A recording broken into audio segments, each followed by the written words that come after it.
Keep It Reet might be finished. In their most recent YouTube video, it was announced that the company is in severe financial distress and they are having to downsize to try and get things back under control. Now, I've given my opinion in the past on car raffle giveaways and the people who run them, but I actually don't think this is a great situation. I'm not happy that this has happened, despite some of the messages that I've gotten with people expecting that I would be.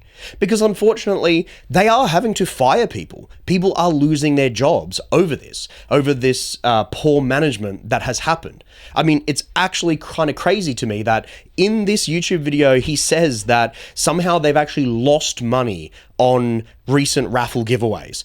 Lost money. Now, I haven't seen the exact numbers, but I've heard from some people when I last defended Keep It Reet during a controversy from a car raffle giveaway, some of the numbers that were involved. And it's actually kind of crazy that anyone could lose money in a situation like this. But look, I used to work for large YouTubers. I have worked for people who have built small businesses into larger, better ones. And I really empathize with the difficult situation that they're currently in.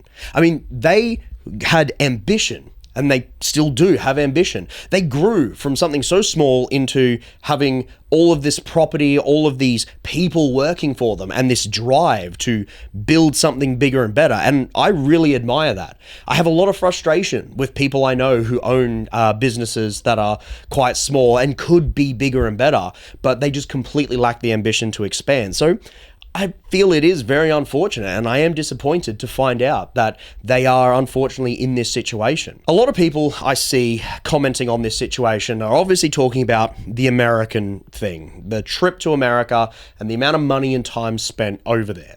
But I actually kind of want to defend this. Have you ever noticed, if you watch a lot of YouTube or TikTok, that you'll get some YouTuber who suddenly appears all over the place on different podcasts or all over the place on other people's channels all at once, really quickly? That is essentially what they were trying to do. That's pretty much a publicity tour. It helps build a brand. This is something that's been done for 100 years with television and actual celebrities from TV, movies, and music. They appear on lots of late night shows all at once, lots of daytime shows all at once to help get public awareness and build a brand. Now, unfortunately, in Keep It Reet's situation, this time spent in America hasn't built up that brand that they were hoping to build. And so as a result, people are blaming this as a serious mistake and an obvious bad choice for them to have made. But I really don't see it that way, because the thing is, if they had have built a massive brand and now had 1 million subscribers on YouTube, you would all be saying what a great idea it was, and oh, thank God you did that, because potentially the revenue from all the YouTube views that you're going to be getting will help offset the current financial situation. And while we're talking about YouTube, let's talk about how this video is unfortunately one of their best performing recently. I had to scroll back, and for months, this is pretty much their #1 banger, which is just not a great situation to be in. In fact, the views in general, coming from experience, having worked for people with millions of subscribers and tens of millions of views, this is probably barely enough for funding just me and my channel alone. For example, these kind of views and the ad revenue you would get from this is quite low. And so trying to do this with multiple people on camera, multiple people involved in production, this would be a massive running cost for very, very little profit. So I can see where they're coming from with the situation of there being too many employees and too many overheads, unfortunately. In this video, he said that they have actually managed to lose money on their car raffle giveaways recently, which is actually shocking to me. I've defended Keep It Reet in the past when they were embroiled in controversy around one of their car raffle giveaways. And after I had made that video, I got some interesting DMs from a few different people close to the situation who were able to give me numbers. Now, I'm not saying the numbers I saw are absolutely factual. These are just people who claim to be close to the situation. But if those numbers are anything close to the reality, it's shocking that they would manage to lose money. And part of this whole situation, they've blamed the current inflation and financial situation people are in. They're not spending money. But as I've said in the past, my opinion is that these car raffle giveaways are just legalized, unregulated gambling.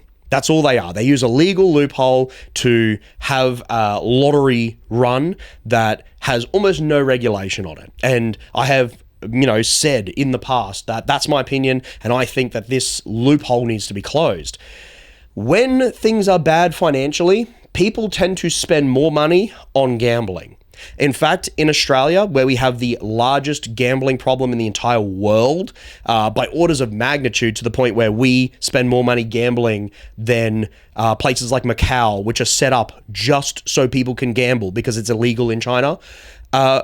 When there's an economic downturn somewhere like Australia, people will forego food and paying rent in order to gamble more, in the hope that by gambling, they will somehow have a windfall and be able to push their financial problems further down the road. So I don't buy this excuse that it's, they're losing money on car raffle giveaways because of the current, inflation and stuff. No, that's not how it works. There's obviously more going on there, whether it's to do with them running things poorly, spending way too much money on advertising, as I've mentioned in the past. A lot of these guys are having to spend, I'm not saying them specifically, but companies that run these giveaways are having to spend more money than even Coca-Cola and banks, massive corporations do on advertising. They're spending more money than them. So it's actually crazy to me that they've managed to lose money in that situation. And unfortunately, I'm going to have to keep piling on the negativity here for a minute, because the next thing we've got is that, they're unfortunately having to fire people. They already have fired a few people, and there's going to be more. They are downsizing in order to try and get their overheads down and their financial situation under control. And in the video, he makes the excuse that he, dropped out of school. He was a cabinet maker. He doesn't have a background or education in running a business and all this sort of stuff. And whilst I applaud that, and ultimately I don't think education's actually that important when it comes to, high level stuff like running a business. When you employ people, especially when you employ the number of people that you employ, you have a moral obligation to at least understand how to run your business well enough that you don't go bankrupt, and as a result, all those people lose their jobs.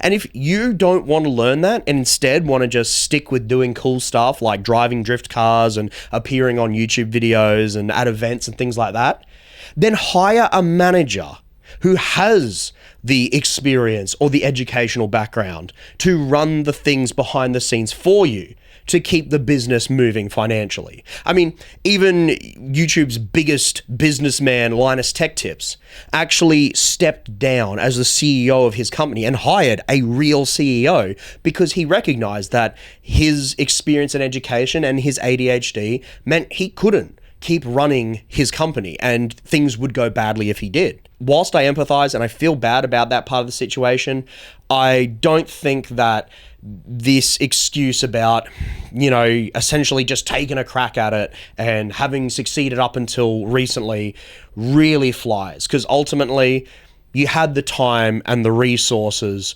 to have educated yourself better, to have hired someone, to have gotten better advice, and to have done better. Now, there are other people who relied on you for an income who don't have that income anymore. That's just the fact. That's what it is. Now, ultimately, I don't want to see these guys fail. I know that I've taken a pretty harsh tone in this video, but I think sometimes, ultimately, people actually need a harsh dose of reality, especially when it's not just themselves being affected, but lots of other people around them. I want to see these guys win in the end. I want to see them get the financial situation under control and succeed in the future. As I mentioned, they're not really getting that many views on YouTube, so if you want to help support them, you can always just do something as small as going and watching their YouTube videos, and a little bit of ad revenue that they'll get from that might at least slightly go towards helping them. Ultimately, I guess we wait and see what happens, but I really hope they can turn it around and they can do better in the future.